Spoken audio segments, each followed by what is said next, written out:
Barquettes, films, sachets, cartons, plastique, bois. Quand on fait ses courses, il nous arrive de voir des fruits et légumes emballés sur nos étals.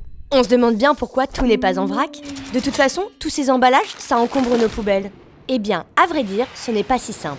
Si on regarde l'ensemble des fruits et légumes frais vendus en France, la très grande majorité, environ 70%, est vendue en vrac. C'est traditionnel chez nous, mais pas le cas partout.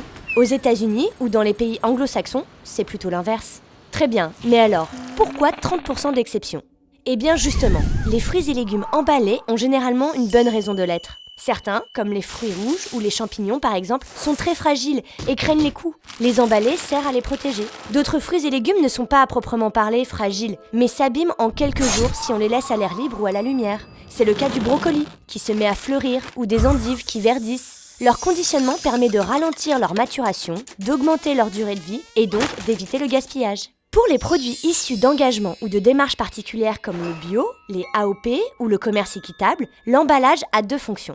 Il permet d'une part de les distinguer des autres fruits et légumes et donc d'assurer leur traçabilité en diminuant les risques d'erreurs d'étiquetage ou de fraude. Mais il permet aussi d'apporter aux consommateurs des informations sur les particularités de ces produits. Enfin, certains fruits et légumes peuvent présenter un risque notamment microbiologique s'ils ne sont pas correctement conditionnés. C'est en particulier le cas des produits déjà lavés ou découpés qui sont de ce fait plus fragiles et nécessitent d'être mieux protégés. D'accord, donc à vous entendre, tout va bien et on ne fait rien ?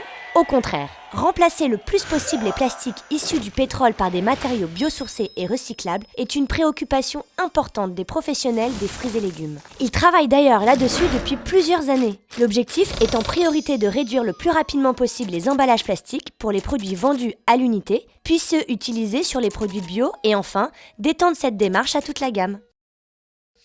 Pour en savoir plus sur les fruits et légumes, rendez-vous sur Graines de Savoir.